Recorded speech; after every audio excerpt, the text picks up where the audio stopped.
Rain traced slow, steady lines down the window pane of the black town car as it slipped through the gray, muted streets of London. Inside, Lena Westwood sat in silence, her hands folded in her lap, her gaze fixed on the misty skyline ahead. The city was cloaked in mourning, flags at half-mast, and citizens moving with a shared, heavy stillness. King Alastair III, once a symbol of stoic tradition, had passed, leaving not just a nation in grief, but a fractured family navigating the thorns of legacy and loss. Beside her, Daniel Harrington remained motionless, his face unreadable. He hadn't spoken much since they landed. It wasn't anger, but something more hollow, a quiet tension that sat between them like an unspoken question. The loss of his father stirred something complex in him. Their last meeting had ended in polite distance, and every conversation since had carried the weight of everything they hadn't said. Their arrival at Heathrow had been carefully orchestrated. The palace had arranged a discreet exit, private security, and a route through the less visible gates. Still, it hadn't gone unnoticed. By the time they reached the estate at Clarence House, whispers had already begun in the upper corridors. Of power. Staff exchanged glances. Advisors leaned into one another with hushed urgency. The woman once accused of unraveling the royal image had returned, and she wasn't here in the shadows. She was seated beside her husband, hand in his, walking back through gilded halls with chin lifted and pace unbroken. Inside, the atmosphere was brittle. Daniel's brother Thomas, the acting regent, had summoned only the most senior members of the household. They met in the drawing room, a space lined with old portraits, quiet clocks, and tension thick enough to suffocate. Lena remained outside. As expected. Her presence in the palace was still seen by many as controversial, even dangerous. Some called it disrespectful. Others called it calculated. Very few called it what it truly was.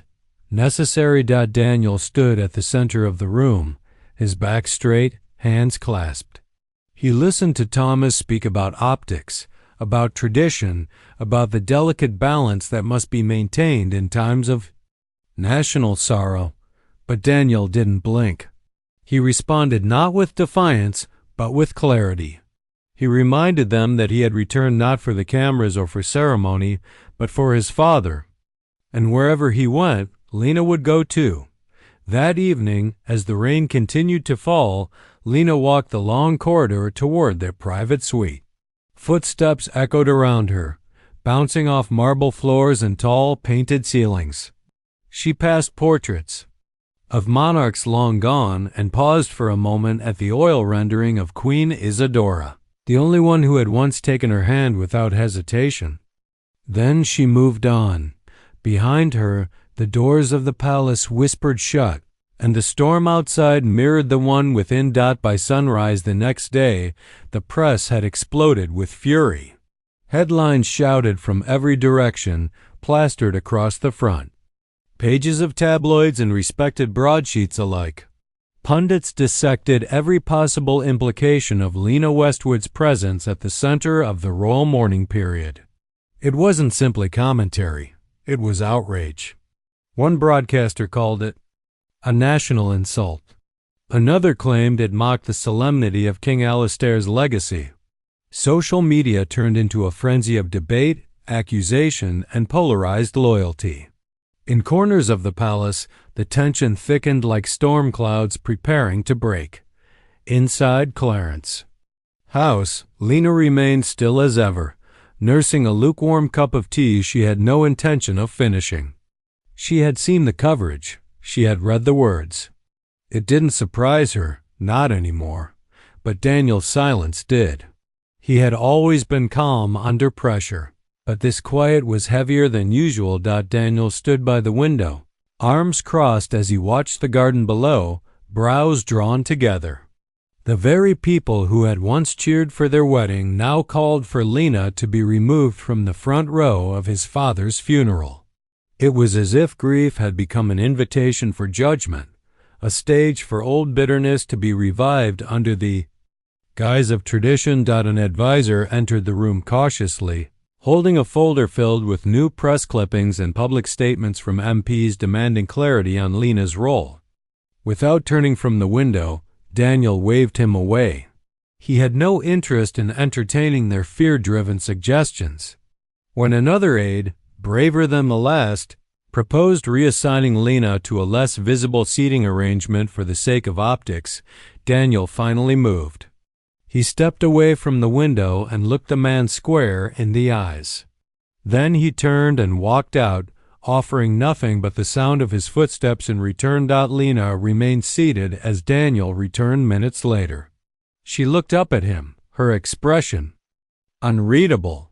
Her question was quiet, almost hesitant, whether she should withdraw from the funeral to avoid making things worse. Daniel responded by pulling up a chair and sitting beside her. He reached for her hand, closed it inside his own, and leaned forward slightly as if anchoring them both. Meanwhile, in another part of the estate, Thomas Harrington read the headlines in silence. The article folded in his lap named Lena as the Feda, symbol of the monarchy's unraveling. He scoffed at the dramatics but found himself unable to look away. He remembered the years of silence between him and Daniel, the disagreements that had grown into chasms. He couldn't ignore the image of their father's coffin being flanked by both unity and division. Later that afternoon, during final funeral preparations, Thomas and Daniel found themselves face to face for the first time in days. Neither man offered pleasantries. The air between them was dense. Thomas spoke first, outlining the order of service, the seating, the security protocols.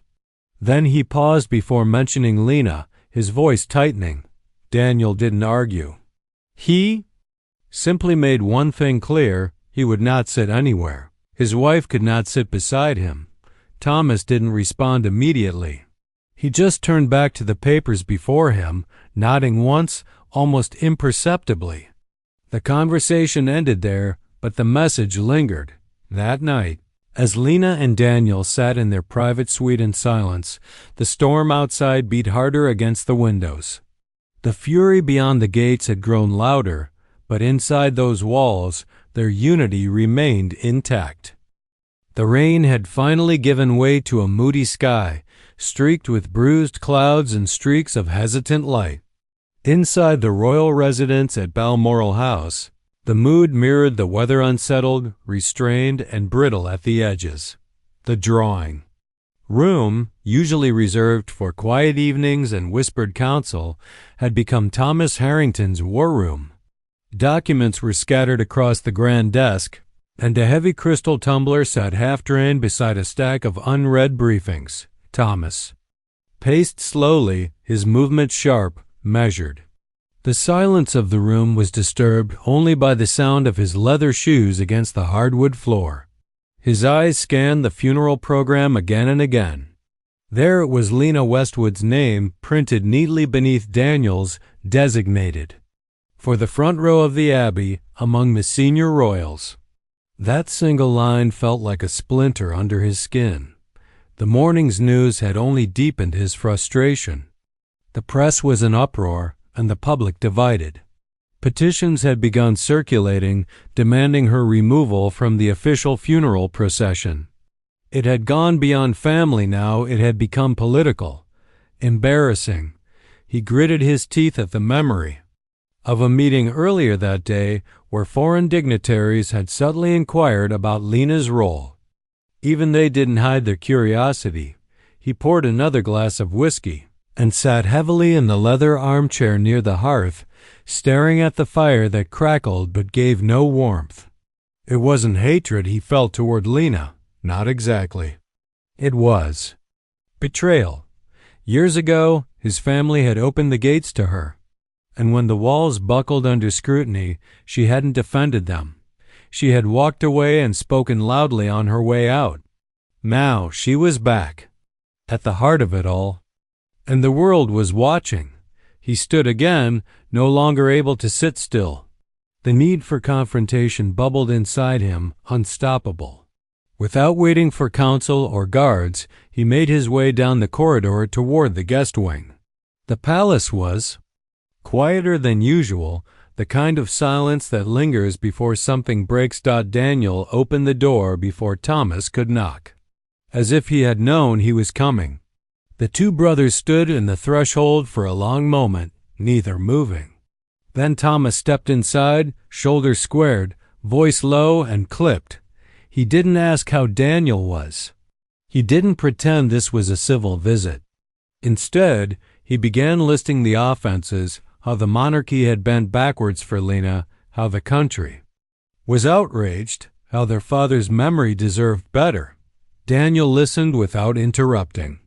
His face remained unreadable, though his jaw clenched subtly. He waited until Thomas had finished, then walked slowly to the center of the room.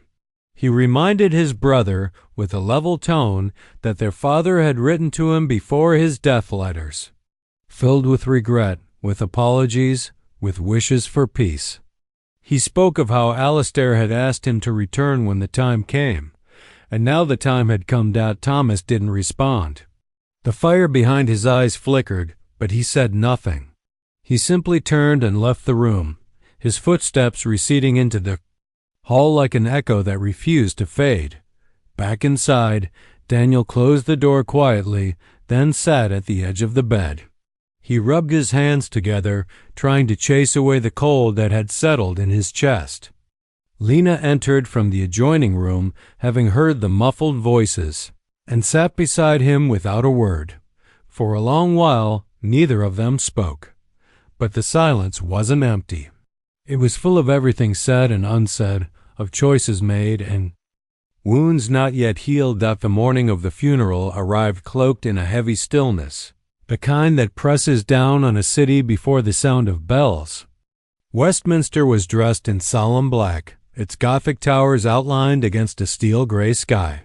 Streets had been cordoned off, mourners lined the barricades, and rows of black cars crept slowly through the city like beetles in procession. The atmosphere outside was reverent. Inside, it was brittle. Daniel Harrington stood in the marble vestibule of the Abbey, adjusting the cuffs of his coat with slow, deliberate movements. Lena stood beside him in silence, her face composed, eyes lowered, gloved hands loosely clasped.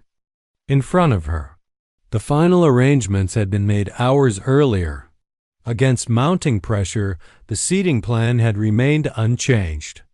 She would take her place beside Daniel, front row, among those who had called the king by name, not by title. Across the Abbey, Thomas Harrington stood near the clergy entrance, watching the guests file in. His face, carved in stone, revealed nothing of the argument days earlier.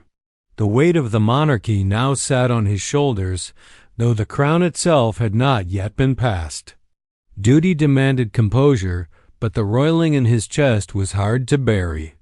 He saw Daniel take Lena's hand and guide her forward, past the watchful eyes of the congregation and the unblinking lenses of history. The service began with a low thrum of the organ, its mournful tones vibrating through the stone pillars like a heartbeat. A choir filled the rafters with sound, each note echoing through centuries of tradition. When Thomas stepped to the lectern to read the eulogy, his voice carried with conviction. He spoke of legacy, of honor, of quiet strength. Yet, when he reached the passage where he mentioned family, he hesitated. For the briefest moment, his eyes met Daniel's across the aisle. The words still came, measured and clean, but behind them was the weight of everything left unresolved. Lena sat still throughout, her posture poised, her expression unreadable. The cameras fixed on her more than once, lingering with curiosity, as if waiting for a crack in the surface, but there was none. She did not flinch under their gaze. She had come for Daniel, not for the world's approval. When the coffin was lowered in ceremonial silence, Daniel lowered his head and closed his eyes. In that moment, he wasn't a royal, nor a rebel, nor a symbol of division. He was a son saying goodbye. The pageantry, the headlines, The backlash they faded for a single breath in time. As the abbey emptied and the family recessed through the nave, Daniel and Lena followed behind Thomas. The space between them was not bridged, but it no longer felt like a battlefield. Outside, the wind picked up, scattering petals from the wreaths laid along the abbey's steps. Later, at a private gathering within Clarence House, the mood was hushed. Dignitaries offered condolences in low voices. Thomas stood by the window, drink in hand, watching the sky begin to clear. When Daniel approached, they exchanged a few words, not warm, not cold. An acknowledgement. It wasn't reconciliation, but it was something. By dusk, Daniel and Lena returned to their private quarters.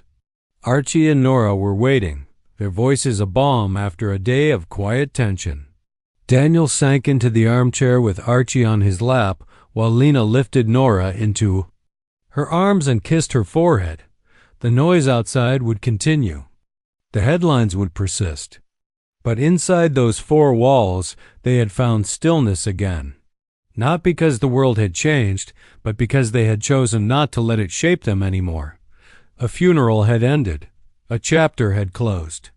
And though peace had not been fully made, a boundary had been drawn soft, firm, and entirely their own.